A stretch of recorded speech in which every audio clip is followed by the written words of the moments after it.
1801년 겨울 전라도 강진 읍성 밖 바닷바람이 얼굴을 때리는 길 위에서 한 남자가 걸음을 멈춥니다. 짐 보따리 하나를 내려놓은 그는 혼잣말처럼 이렇게 중얼거립니다. 이 나라의 병은 벼슬자리에 있을 때보다 여기서 더 잘 보이는구나.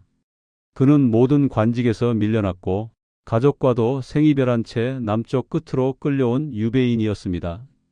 그리고 훗날 사람들은 이 남자를 이렇게 부르게 됩니다. 정약용, 조선의 천재. 하지만 정말 그는 처음부터 그런 사람이었을까요? 아니면 그렇게 될 수밖에 없는 삶을 살아온 사람이었을까요? 본격적으로 이야기를 이어가기 전에 이 내용을 위해 조선 왕조실록과 승정원 일기, 정약용의 문집인 여유당 전서, 그리고 여러 연구 자료를 함께 확인했습니다. 구독과 좋아요는 역사라디오를 계속 만드는 힘이 됩니다. 감사합니다. 이제 시간을 조금 거슬러 올라가 보겠습니다. 이 이야기는 한 천재의 말년이 아니라 아직 아무 이름도 붙지 않았던 한 아이의 탄생에서 시작됩니다.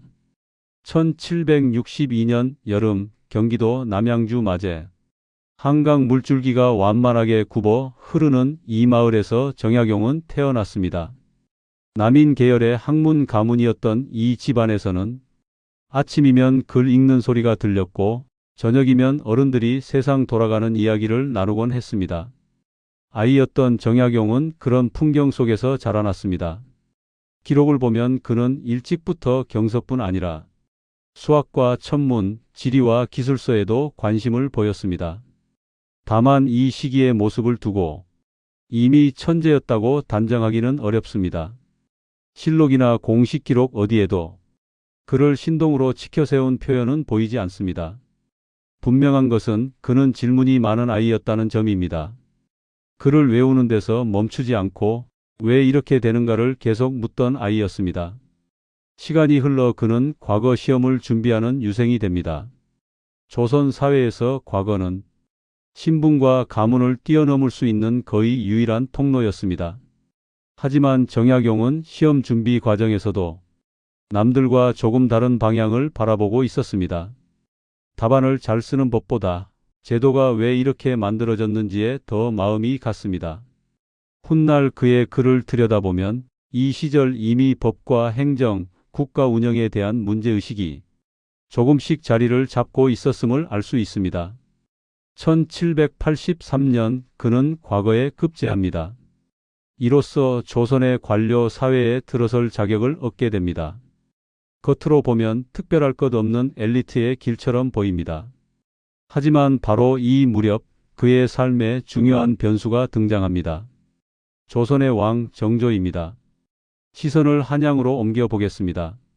정조는 학문을 사랑했지만 말만 앞서는 학자보다 실제로 쓸 수 있는 인재를 원했습니다. 서류 속 나라가 아니라 움직이는 나라를 고민하던 군주였습니다. 정약용은 그런 정조의 눈에 띄게 됩니다. 그는 글만 쓰는 선비가 아니라 계산하고 설계하며 현장을 살피는 사람이었습니다. 1790년대 수원 화성 축조 현장. 이곳에서 정약용은 또 다른 배움을 얻습니다. 수천 명의 인력이 움직이고 자재가 오가며 하루 일정이 조금만 어긋나도 큰 혼란이 생기는 현장이었습니다. 그는 이곳에서 나라가 책으로만 운영되지 않는다는 사실을 몸으로 느낍니다. 동시에 제도가 제대로 작동하지 않을 때 어떤 문제가 생기는지도 똑똑히 보게 됩니다. 이 시기부터 그의 생각은 점점 깊어집니다. 법은 분명히 존재하는데 왜 억울한 판결이 반복되는가? 수령은 백성을 돌보라고 되어 있는데 왜 백성은 수령을 두려워하는가? 정약용은 이런 질문들을 겉으로 드러내지 않은 채 마음속에 쌓아두기 시작합니다. 아직은 조심스러웠지만 그의 시선은 이미 조선 사회 전체를 향하고 있었습니다. 하지만 이런 질문이 언제나 환영받는 것은 아니었습니다.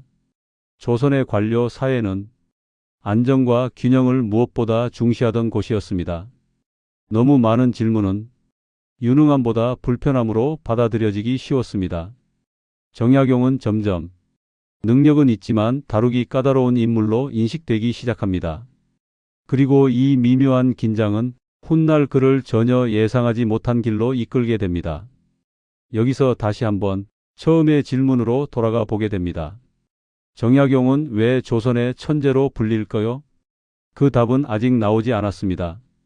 다만 분명한 것은 그의 재능은 책상 위에서 완성된 것이 아니라 조선이라는 사회의 모순 한가운데서 조금씩 빚어지고 있었다는 점입니다. 그리고 머지않아 그가 믿고 의지하던 세상이 서서히 흔들리기 시작합니다. 그 순간은 조선 전체의 공기가 달라지던 때이기도 했습니다.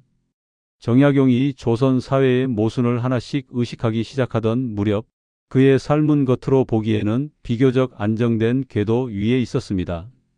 과거에 급제했고 왕의 눈에도 들었으며 한양의 관청을 오가며 실무를 맡을 수 있는 위치에 있었습니다. 조선 사회에서 더 바랄 것 없어 보이는 길이었습니다. 그러나 이 시기는 그가 가장 많이 배우는 동시에 가장 많이 흔들리던 시간이기도 했습니다. 시간을 다시 1780년대 후반으로 옮겨 보겠습니다. 조선 후기의 정치 구도는 단순하지 않았습니다. 노론과 소론, 남인이라는 붕당이 여전히 힘을 유지하고 있었고 정조는 이 복잡한 균형 위에서 왕권을 강화하려 애쓰고 있었습니다. 정약용이 속한 남인은 오랫동안 주류에서 밀려나 있던 세력이었습니다. 정조의 즉위는 그들에게 드문 기회였지만 그 기회는 언제든 사라질 수 있는 불안정한 것이기도 했습니다. 정약용의 집안 역시 이 긴장 속에 놓여 있었습니다. 형제들 또한 학문과 관직의 길을 걷고 있었고 집안에서는 자연스럽게 정치 이야기가 오갔습니다. 누구와 가까이 지내야 하는지, 어떤 말은 삼켜야 하는지, 어떤 생각은 글로 남기지 않는 편이 나은지. 조선의 지식인 가문이라면 피하기 어려운 고민이었습니다. 정약용은 이 분위기 속에서 학문과 정치가 결코 떨어질 수 없다는 사실을 몸으로 익혀갑니다. 관직 생활은 그에게 또 다른 배움의 장이었습니다. 중앙관서에서 문서를 다루며 그는 숫자와 제도가 실제 행정에서 어떻게 작동하는지를 보게 됩니다. 장부 한 줄이 바뀌면 백성의 세금이 달라졌고 규정 하나가 느슨해지면 현장에서는 곧바로 틈이 생겼습니다. 정약용은 이 과정을 지켜보며 법 자체보다 법을 운용하는 사람이 더 중요할 수 있다는 생각에 이릅니다. 이 무렵 그의 관심사는 점점 넓어집니다. 토지 제도는 왜 이렇게 복잡해졌는지, 군역은 왜 특정 계층에 집중되는지, 형벌은 왜 같은 죄에도 다른 결과를 낳는지. 그는 개별 사건보다 그 사건들을 만들어내는 구조를 보려 하기 시작합니다. 훗날 그의 저술들이 마치 사용 설명서처럼 느껴지는 이유도 바로 이 시기에 쌓인 시선 때문입니다. 정조와의 관계는 여전히 중요했습니다. 정조는 정약용을 신뢰했고 실제로 여러 실무에 참여시켰습니다. 특히 수원 화성 축조 현장에서의 경험은 컸습니다. 계획은 정교했지만 현장은 늘 변수로 가득했습니다. 사람들은 각자의 이해관계에 따라 움직였고 작은 판단 하나가 전체 공정에 영향을 미쳤습니다. 정약용은 이곳에서 제도는 종이에 쓰여 있을 때보다 사람 사이에서 더 크게 흔들린다는 사실을 실감합니다. 하지만 이런 깨달음은 동시에 위험한 씨앗이기도 했습니다. 조선 사회는 신분제를 근간으로 유지되고 있었고 그 구조를 깊이 들여다보는 시선은 질서를 흔드는 것으로 받아들여질 수 있었습니다. 정약용의 말과 글은 점점 날카로워졌고 주변에서는 그를 두고 생각이 너무 앞서 있다는 평가가 나오기 시작합니다. 능력은 인정받았지만 마음 놓고 맡기기에는 조심스러운 인물이라는 인식이 쌓여갑니다. 여기에 또 하나의 복잡한 요소가 얽힙니다. 천주교입니다. 정약용 자신이 적극적인 신앙인이었다고 단정하기는 어렵습니다. 기록을 보면 그의 태도는 비교적 조심스러웠고 학문적 호기심에 가까웠던 것으로 보입니다. 다만 그의 형제들과 주변 인물들 가운데 천주교에 깊이 연루된 이들이 있었고 이 사실은 훗날 정치적으로 큰 부담이 됩니다. 당시 조선에서 천주교는 단순한 종교가 아니라 기존 질서를 위협할 수 있는 사상으로 인식되고 있었습니다. 이렇게 그의 삶에는 서서히 균열이 생깁니다. 겉으로는 왕의 신임을 받는 관료였지만 다른 한편에서는 조심스럽게 거리를 두어야 할 인물로 분류되기 시작합니다. 정약용 자신도 이 변화를 느끼지 못했을 리 없습니다. 그래서 그는 더 많이 기록하려 했고 더 체계적으로 생각을 정리하려 했습니다. 언젠가 말할 수 없는 날이 올지도 모른다는 예감이 있었던 듯합니다. 이는 확실한 사료로 단정할 수는 없지만 이 시기 그의 지필 태도를 보면 그런 해석을 완전히 배제하기도 어렵습니다. 조선 사회의 공기는 점점 차가워지고 있었습니다. 왕의 건강은 예전 같지 않았고 정치의 균형은 다시 흔들리기 시작합니다. 정약용이 기대고 있던 보호막에도 조용히 금이 가고 있었습니다. 이쯤에서 사람들은 훗날 이런 질문을 던지게 됩니다. 정약용은 왜 조선의 천재로 불리게 되었을까? 어쩌면 그 이유는 그가 가장 안정돼 보이던 시기에 이미 가장 불안한 질문들을 품고 있었기 때문인지도 모릅니다. 그리고 그 질문들은 곧 더 이상 책상 위에만 머물 수 없는 상황으로 그를 밀어넣게 됩니다. 정조의 치세가 서서히 기울어 가던 1790년대 후반, 한양의 공기는 이전과 분명히 달라지고 있었습니다. 겉으로는 여전히 왕이 전국을 장악하고 있었지만 관청 안과 사대부 사회에서는 이미 다음 시대를 염두에 둔 계산이 오가기 시작했습니다. 그리고 그 변화의 한가운데에서 정약용이라는 이름이 조금씩 불편하게 거론되기 시작합니다. 이 시기 정약용은 눈코 뜰 새 없이 바빴습니다. 왕의 신임을 받는 관료로서 여러 실무를 맡았고 그와 동시에 제도 개혁과 행정 정비에 대한 생각을 머릿속에서 정리해 가고 있었습니다. 문제는 그가 직접 마주한 조선의 현실이 기록 속 나라와는 너무도 달랐다는 점입니다. 장부 위에서는 질서가 잡혀 있었지만 현장에서는 전혀 다른 일이 벌어지고 있었습니다. 지방 관아의 풍경을 떠올려 보겠습니다. 수령은 법을 들고 있었지만 그 법은 상황에 따라 다르게 적용됐습니다. 같은 죄라도 신분이 높으면 가볍게 넘어갔고 힘없는 백성에게는 더 무거운 형벌이 내려졌습니다. 조선 왕조실록과 승정원 일기를 보면 억울한 판결을 호소하는 상소가 끊이지 않았다는 기록이 반복됩니다. 정약용은 이런 사례들을 우연이나 개인의 일탈로 보지 않았습니다. 그는 왜 이런 일이 계속 반복되는가라는 질문을 붙잡습니다. 이 무렵 그가 특히 깊이 파고들었던 주제는 재판과 형벌이었습니다. 조선의 형법은 명나라 법제를 바탕으로 비교적 정교하게 짜여 있었지만 실제 재판 현장은 달랐습니다. 고문에 의존한 자백, 빨리 끝내기 위한 국문, 그리고 윗사람의 눈치를 보는 판결. 정약용은 이것이 면역 관리의 문제라기보다 제도 자체가 그런 결과를 낳고 있다고 판단합니다. 훗날 흠음신서로 정리되는 그의 생각은 바로 이 시기의 고민에서 비롯됩니다. 이런 문제의식은 자연스럽게 주변의 시선을 바꾸어 놓습니다. 사람들 사이에서는 그에 대한 평가가 조금씩 달라집니다.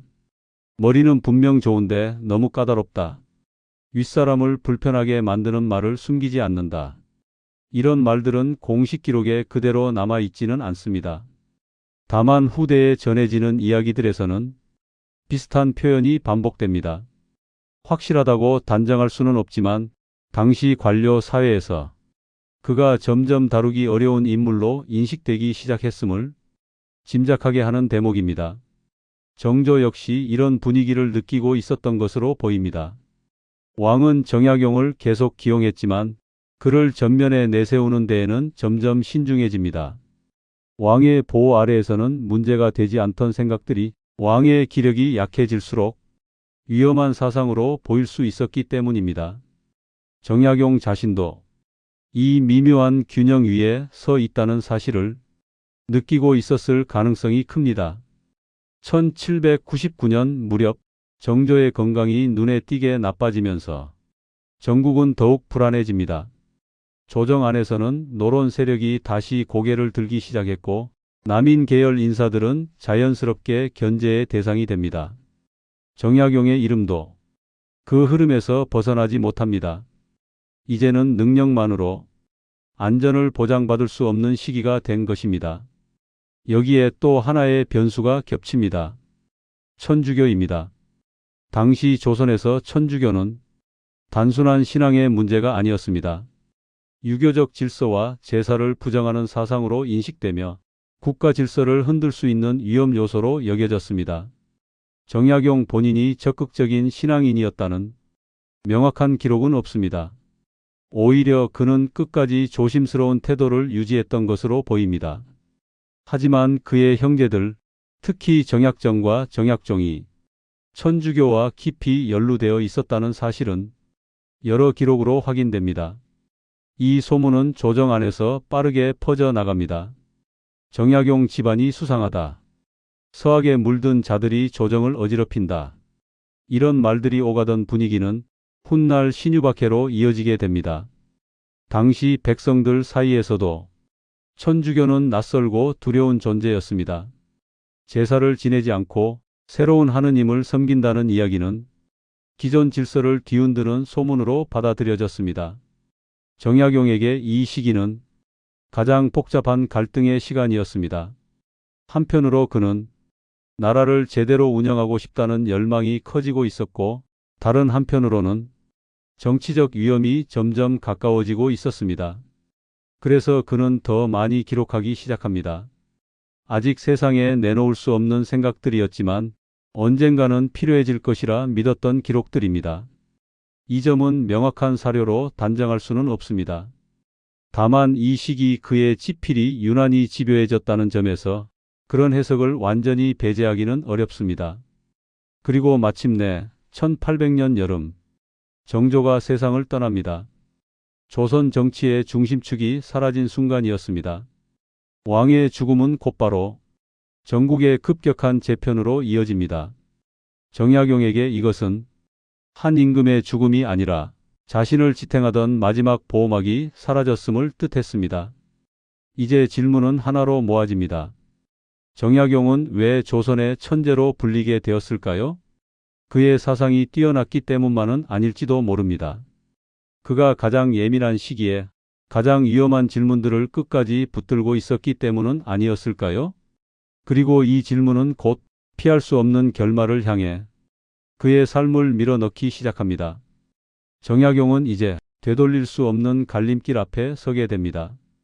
1801년 초봄, 한양의 공기는 살얼음처럼 차가웠습니다. 정조가 세상을 떠난 지 얼마 되지 않은 시점이었고, 궁궐 안팎에서는 말수가 눈에 띄게 줄어들었습니다. 대신 사람들의 눈빛이 바빠졌습니다. 누가 어느 편에 서 있는지, 누가 다음 국면에서 살아남을지 모두가 조심스럽게 계산하던 때였습니다. 그리고 그 계산의 끝자락에서 정약용의 이름이 다시 한번 오르내리기 시작합니다. 정조가 사라지자 조선의 권력 구조는 빠르게 재편됩니다. 왕권을 중심으로 유지되던 균형은 흔들렸고, 그동안 억눌려 있던 노론 세력이 다시 주도권을 잡기 시작합니다. 남인 계열 인사들은 자연스럽게 의심의 대상이 되었고, 그 중에서도 정약용은 특히 눈에 띄는 존재였습니다. 학문이 깊었고 제도 개혁에 대한 생각을 숨기지 않았으며 무엇보다도 정조의 신임을 받았던 인물이었기 때문입니다. 이 시기 조정이 두려워하던 것은 단순한 반대 의견이 아니었습니다. 기존 질서를 흔들 수 있는 사상, 그리고 그 사상을 논리적으로 정리해 글로 남길 수 있는 사람이었습니다. 정약용은 바로 그 조건을 모두 갖춘 인물이었습니다. 그는 사람들을 선동하지 않았지만 국가 운영의 구조 자체를 문제 삼고 있었습니다. 조정의 눈에는 조용하지만 위험한 존재로 비칠 수밖에 없었습니다. 여기에 천주교 문제가 다시 수면 위로 떠오릅니다. 1801년 이른바 신유박해가 시작됩니다. 공식 기록에서는 이를 국가 질서를 지키기 위한 조치로 설명합니다. 조선 왕조실록 역시 서학이 유교 질서를 해친다는 논리를 반복합니다. 하지만 이 박해가 정치적 정리 과정과 맞물려 있었다는 점 역시 여러 연구에서 지적됩니다. 새로운 권력 구도 아래에서 잠재적 불안 요소를 제거하는 과정이었던 셈입니다. 정약용은 이 박해의 중심 인물은 아니었습니다. 그가 적극적으로 천주교를 전파했다는 명확한 기록은 보이지 않습니다. 오히려 그는 끝까지 신중했고 학문적 거리두기를 유지하려 했던 것으로 보입니다. 문제는 개인의 태도가 아니었습니다.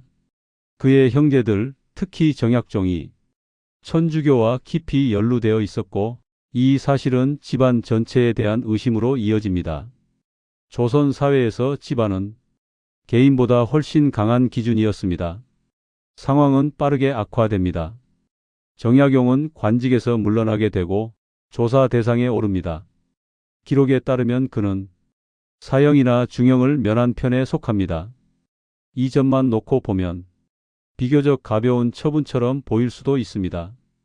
그러나 이것을 단순히 운이 좋았다고만 보기는 어렵습니다. 조정은 그를 제거하기보다는 정치의 중심에서 완전히 떼어놓는 방식을 택합니다. 1801년 겨울 정약용은 전라도 강진으로 유배를 떠납니다. 중앙 정치의 한가운데에 있던 인물이 하루아침에 나라의 끝으로 밀려나는 순간이었습니다. 가족과 떨어져야 했고 다시 관직으로 돌아오지 못할 가능성도 스스로 느끼고 있었을 것입니다. 유배는 그에게 단순한 이동이 아니라 삶의 방향이 완전히 바뀌는 사건이었습니다. 이 지점에서 영상 제목의 질문이 본격적으로 의미를 갖기 시작합니다. 정약용은 왜 조선의 천재로 불릴까요? 많은 사람들은 그 답을 그의 방대한 저술에서 찾습니다. 하지만 그 책들이 왜 하필 이 시점 이후에 집중적으로 완성되었는지를 함께 보지 않으면 이 질문에는 절반만 답한 셈이 됩니다. 유배는 단순한 처벌이 아니었습니다. 조선의 정치 구조에서 유배는 침묵시키는 방식이었습니다. 죽이지는 않되 공식적인 발언권을 완전히 박탈하는 제도였습니다. 정약용은 더 이상 조정에 상소를 올릴 수도 정책에 개입할 수도 없었습니다. 국가의 언어에서 배제된 상태였습니다. 그런데 바로 이 지점에서 역설적인 장면이 펼쳐집니다. 정약용은 침묵하지 않았습니다. 대신 기록하기 시작합니다.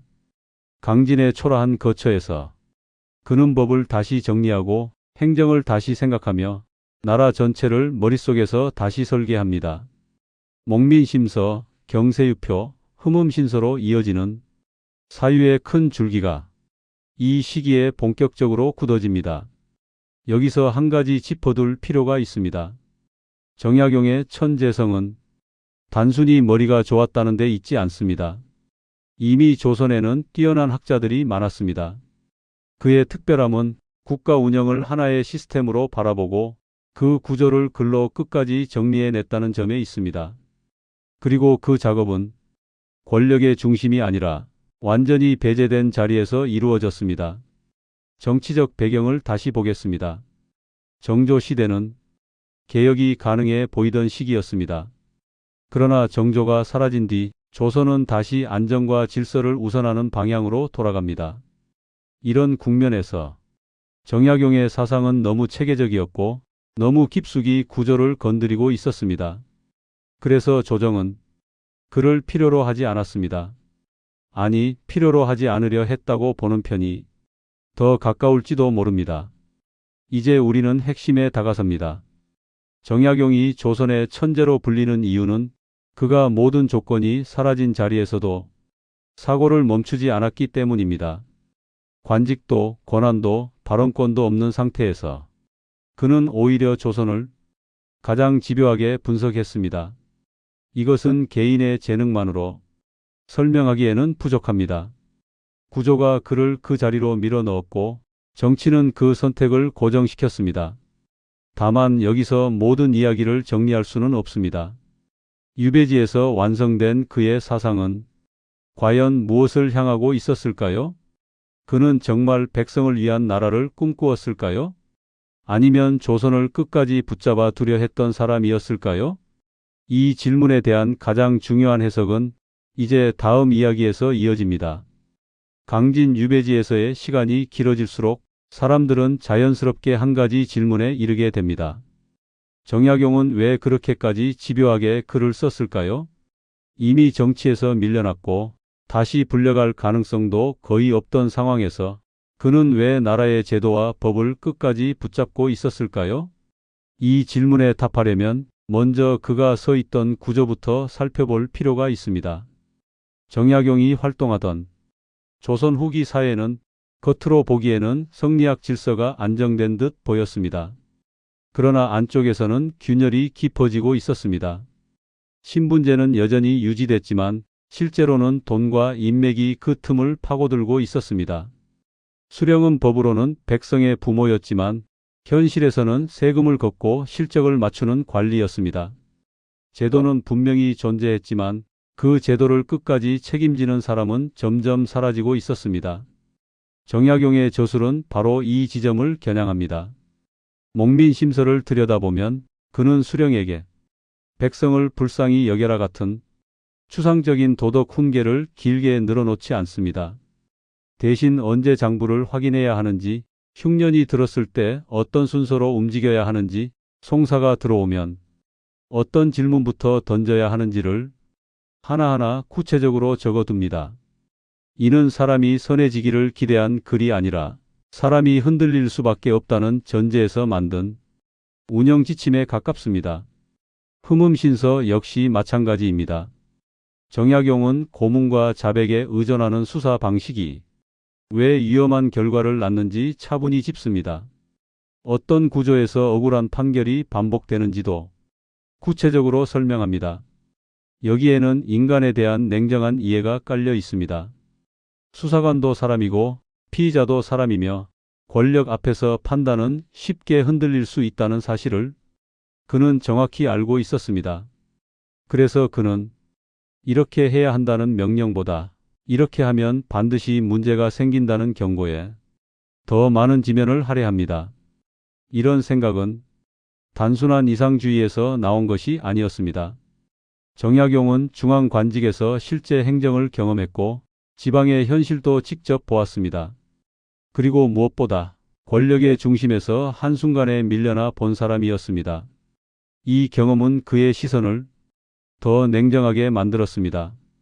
사람은 상황에 따라 달라지고 제도는 그 상황을 만들어 낸다는 사실을 몸으로 겪은 셈입니다. 후대의 평가는 이 지점에서 갈립니다. 어떤 연구자들은 그를 개혁이 좌절된 비운의 천재로 봅니다. 다른 쪽에서는 체제를 근본적으로 뒤집지는 못한 내부 비판자로 평가하기도 합니다. 어느 쪽이든 공통된 시선은 하나입니다. 그는 조선을 감정이나 도덕이 아니라 구조로 이해하려 했던 인물이라는 점입니다. 당시로서는 매우 드문 접근이었습니다. 여기서 시선을 조금만 넓혀 보겠습니다. 정약용이 살던 시대나 우리가 살아가는 지금이나 사람을 둘러싼 구조에는 놀라울 만큼 비슷한 모습이 남아 있습니다. 규정은 있지만 현장은 늘 바쁘고 책임은 아래로 내려가며 윗선은 결과만 요구하는 상황 말입니다. 그래서 그의 글은 200년이 지난 지금 읽어도 낯설지 않게 느껴집니다. 그는 사람을 바꾸려 하기보다 사람이 쉽게 흔들리지 않도록 틀을 만들려 했기 때문입니다. 이 점에서 정약용은 천재라기보다 매우 집요한 설계자에 가까웠습니다. 화려한 언변으로 세상을 뒤흔든 인물도 아니었고 권력을 손에 쥔 혁명가도 아니었습니다. 대신 아무도 듣지 않을 것 같은 상황에서도 끝까지 기록을 남겼습니다. 그리고 그 기록은 시간이 흐른 뒤에야 그 가치를 드러냈습니다. 다만 여기까지의 이야기로 모든 것이 설명되지는 않습니다. 그의 사상은 실제로 조선 사회에 얼마나 영향을 미쳤을까요? 그가 꿈꾸었던 나라와 현실의 조선은 끝내 얼마나 어긋나 있었을까요? 이제 마지막으로 그의 삶이 남긴 흔적과 그 이후의 이야기를 조용히 돌아볼 차례입니다. 1818년 늦봄 전라도 강진을 떠나던 한 노학자가 다시 한강 물길을 바라봅니다. 18년 만에 귀향이었지만 그를 맞이하는 것은 환호도 관직도 아니었습니다. 조용한 고향 마제의 집 그리고 책과 제자들 뿐이었습니다. 그가 바로 정약용이었습니다. 유배는 풀렸지만 조선의 정치 무대는 끝내 그를 다시 부르지 않았습니다. 기록을 보면 정약용은 관직 복귀를 적극적으로 청하지 않았고 남은 생을 저술 정리와 제자 교육에 집중합니다. 이미 그는 조선을 안에서 바꾸는 사람이 아니라 밖에서 기록하는 사람의 자리에 서 있었습니다. 말년에 정약용은 조용했지만 손은 멈추지 않았습니다. 강진에서 쓴 방대한 원고들을 다시 다듬고 제자들에게 자신의 생각을 전했습니다. 다만 이 시기의 글에서는 젊은 날의 날카로운 개혁 의지보다는 한 발 물러난 관찰자의 시선이 더 두드러집니다. 조선을 단번에 바꿀 수 없다는 현실을 받아들인 뒤의 태도라고 볼 수도 있습니다. 이 해석은 단정이라기보다 그의 문체 변화와 삶의 흐름을 함께 놓고 본 종합적인 판단에 가깝습니다. 1836년 그는 세상을 떠납니다. 생전에는 위험한 사상가 혹은 이친 유배인에 가까웠지만 시간이 흐르면서 평가는 달라집니다. 조선 말기와 근대 초기에 들어서며 그의 저술들은 다시 읽히기 시작합니다. 특히 목민심서와 흠음신서는 행정과 법을 고민하던 이들에게 중요한 참고서로 자리 잡습니다. 여기서 한 가지를 분명히 짚어볼 필요가 있습니다. 정약용의 사상이 조선 사회를 실제로 바꾸었느냐고 묻는다면 답은 간단하지 않습니다. 그의 개혁안이 그대로 제도화되지는 않았고 조선의 신분제 역시 유지되었습니다. 그렇다면 그의 업적은 실패였을까요? 후대의 평가는 그렇게 단순하지 않습니다. 정약용이 남긴 가장 큰 유산은 정답이 아니라 사고방식이었습니다. 그는 사람의 선의에 기대지 않았고 제도가 사람을 어떻게 움직이는지를 끝까지 따져 물었습니다. 권력이 집중되면 어떤 문제가 생기는지, 책임이 흐려지면 어떤 일이 반복되는지를 조선이라는 구체적인 사회 속에서 분석했습니다. 이 점에서 그는 시대를 앞서간 인물로 평가받습니다. 그래서 그의 글은 오늘날에도 낯설지 않게 읽힙니다. 규정은 있지만 현장은 늘 다르고 책임은 아래로 내려가며 윗선은 결과만 요구하는 구조.